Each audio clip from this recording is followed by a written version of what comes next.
नमस्कार। आप सभी का स्वागत है आपके अपने YouTube चैनल में जिसका नाम है साहित्य सौंदर्य। साहित्य सौंदर्य में आज हम पढ़ने जा रहे हैं कक्षा 11वीं के लिए पाठ आवारा मसीहा, जिसके लेखक हैं विष्णु प्रभाकर जी। आप बहुत दिनों से इस पाठ को पढ़ने की बात कह रहे थे, किंतु समय के अभाव के कारण मैं यह काम नहीं कर पाई। माफ़ी चाहती हूँ। आज हम पढ़ते हैं आवारा मसीहा। विद्यार्थियों, आप सभी से मेरा एक निवेदन है कि पाठ पढ़ते समय वीडियो को बिल्कुल भी स्किप ना किया जाए, क्योंकि जो इसके अंतर्गत प्रश्न पूछे जा सकते हैं वह वीडियो के दौरान आपको समझाए जाएंगे। तो आइए पढ़ते हैं पाठ आवारा मसीहा।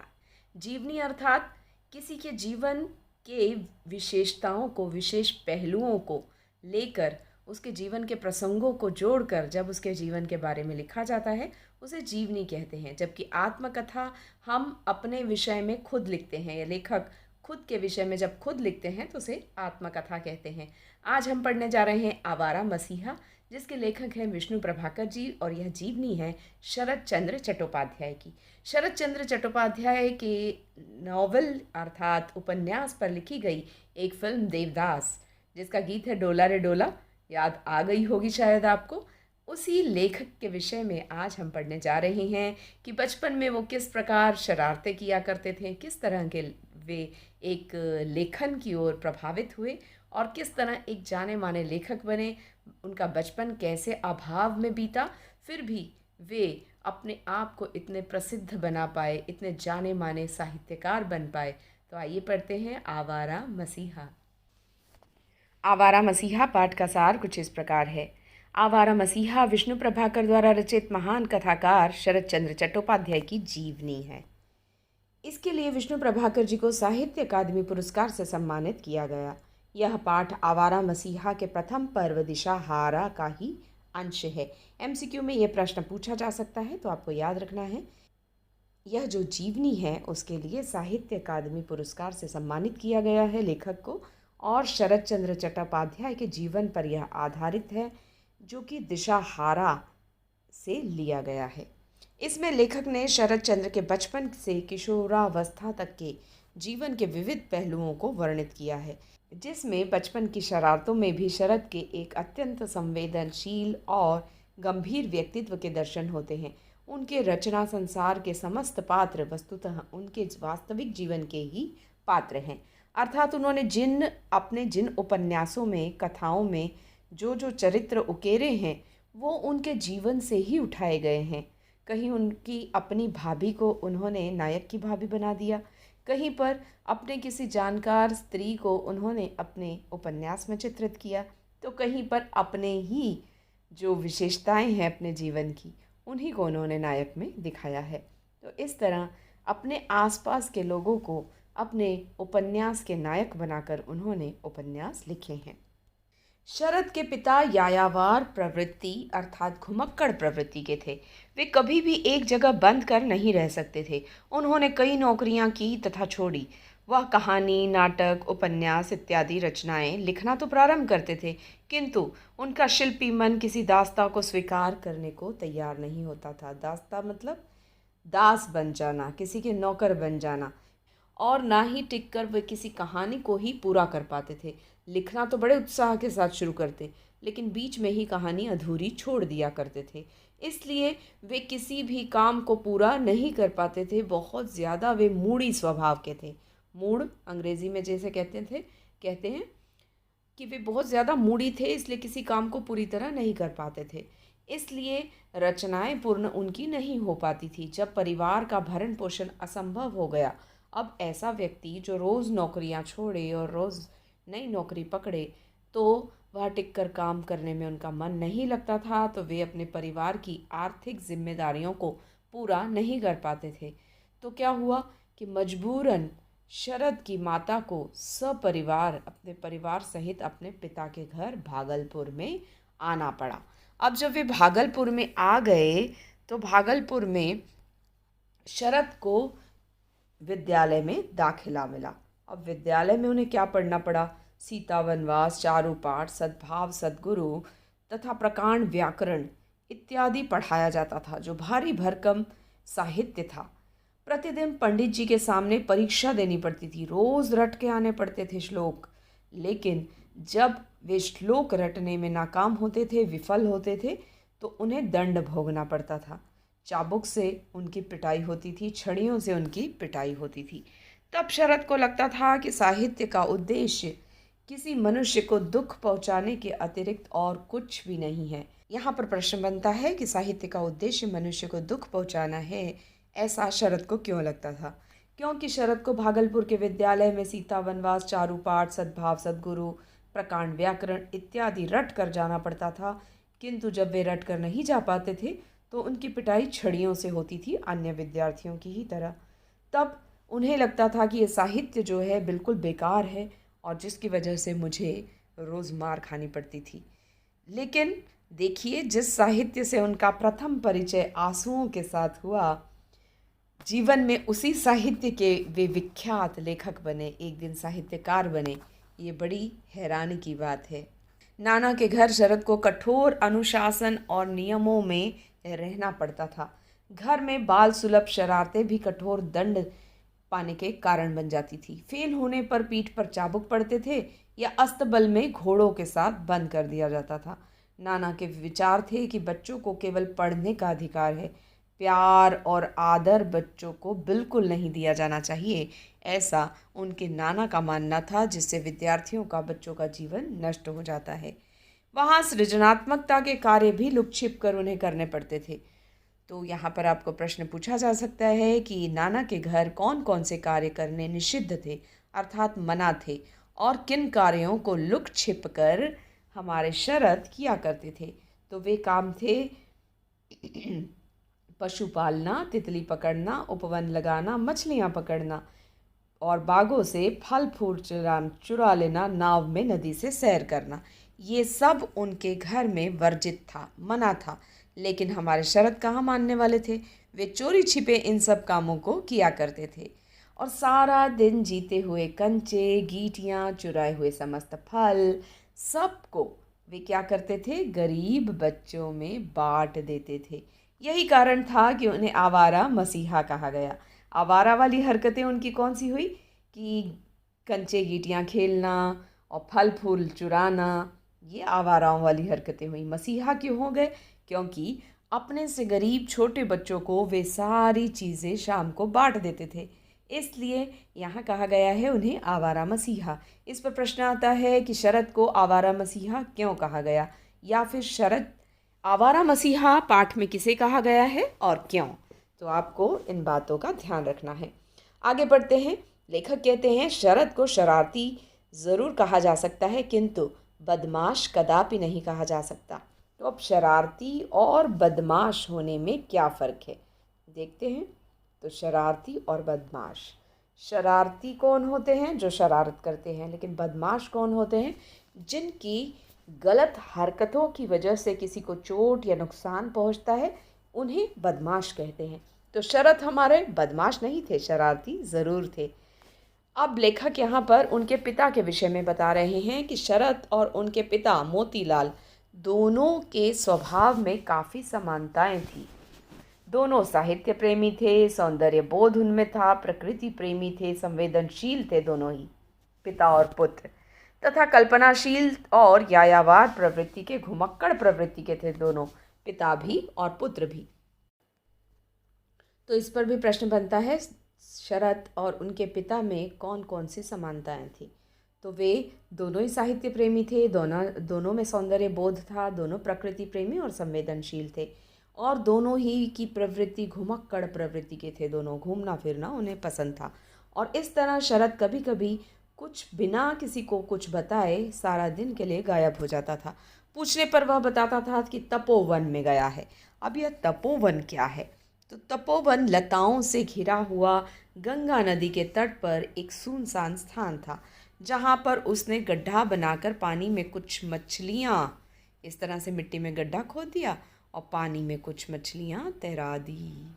अब इन मछलियों को वह देख देख कर वहाँ बैठ कर खुश होता था, और ये मछलियाँ तैरती हुई उसे बहुत अच्छी लगती थी, और घंटों यहाँ पर उनको प्यार से देखा करता और यहाँ पर खेलता रहता। इस तरह शरद जो है वह सौंदर्य प्रेमी था, और इस इन मछलियों को वह मिट्टी से ऊपर से शीशा लगा देता एक, और शीशे के ऊपर मिट्टी डाल के इस गड्ढे को छिपा देता। शरद इसे मिट्टी से ढक दिया करता था। अपने कुछ खास मित्रों को वह तपोवन में लेकर आता और यह सब दिखाकर चकित कर देता। उसे बड़ा मज़ा आता जब हैरान हो जाते सारे मित्र, अरे ये क्या है।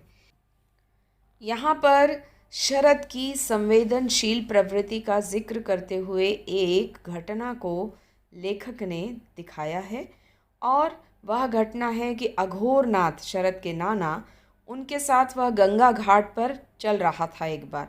तब उसने देखा कि एक जो स्त्री है वह रो रही है। क्यों रो रही है?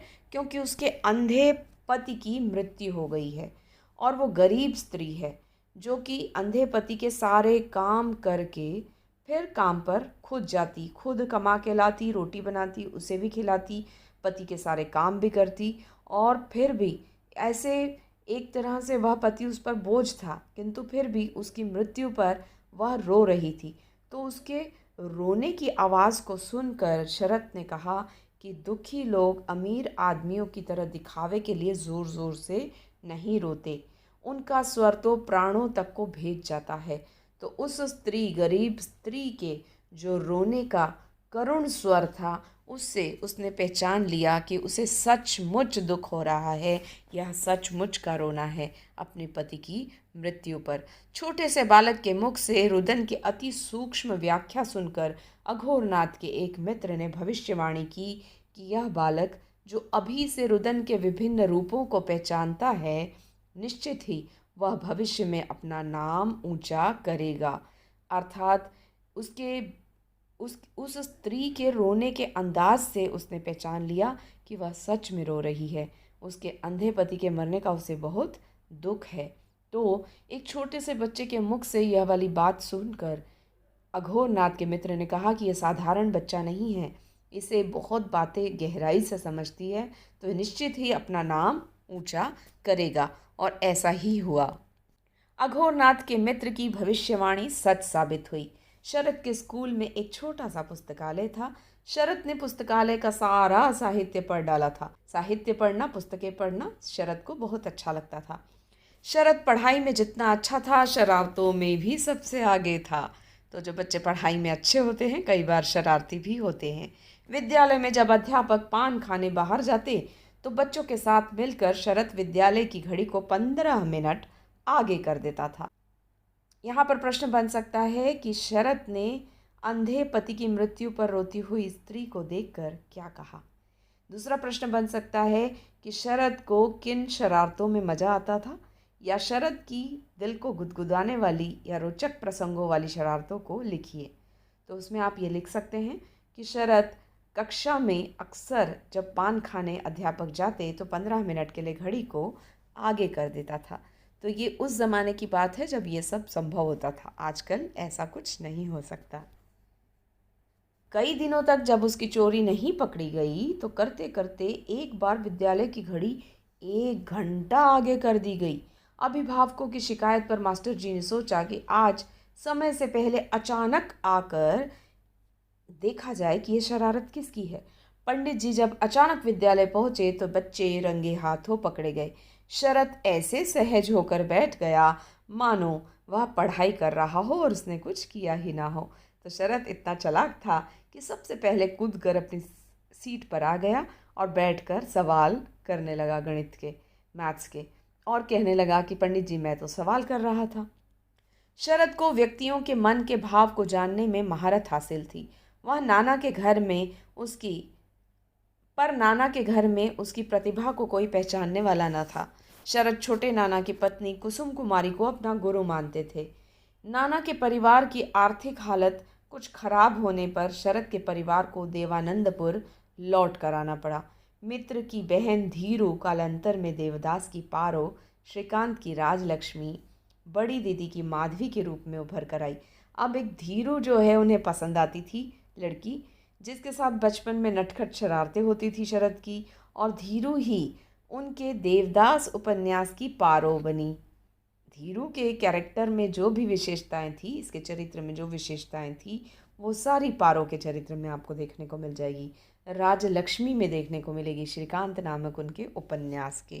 कालांतर में अपने बचपन की सखी धीरू से प्रभावित होकर उन्होंने अपने उपन्यासों की नायिकाओं के चरित्र गढ़े। शरद को कहानी लिखने की प्रेरणा अपने पिता की अलमारी में रखी हरिदास की गुप्त बातें और भवानी पाठ पुस्तकों से मिली। इसी अलमारी में उन्हें पिता द्वारा लिखी हुई अधूरी रचनाएं भी मिली, जिन्होंने शरद को लेखन का मार्ग प्रशस्त किया। तो इस तरह जो आधी अधूरी लिखी हुई उनकी पिता की रचनाएं थी, वो उनको अलमारी में मिली और शरद ने उसी को आगे पूरा किया। शरद ने अपनी रचनाओं में अपने जीवन की कई घटनाओं एवं पात्रों को सजीव किया है। शरद में कहानी गढ़कर सुनाने की जन्मजात प्रतिभा थी। तो ये गुण उनमें जन्म से ही था, कहानी बनाना और सुनाना बड़े आकर्षक अंदाज में। वह 15 वर्ष की आयु में इस कला में पारंगत होकर गांव में विख्यात हो चुका था, अर्थात गांव में बहुत फेमस हो गया था। कहानी सुनाने की कला में वो इतना ज़बरदस्त था, इतना माहिर था। शरद का कुछ समय डेहरी ऑन सोन नामक स्थान पर बीता। शरद ने गृहदाह उपन्यास में इस स्थान को अमर बना दिया है। डेहरी ऑन सोन नामक जगह है, उन्होंने गृहदाह उपन्यास में उसका जिक्र किया है। श्रीकांत उपन्यास का नायक श्रीकांत स्वयं शरद है। तो श्रीकांत उपन्यास जो है उनका, उसमें शरद ने अपने ही जैसे नायक को पोर्ट्रे किया है, अपने ही जैसे नायक को रेखांकित किया है।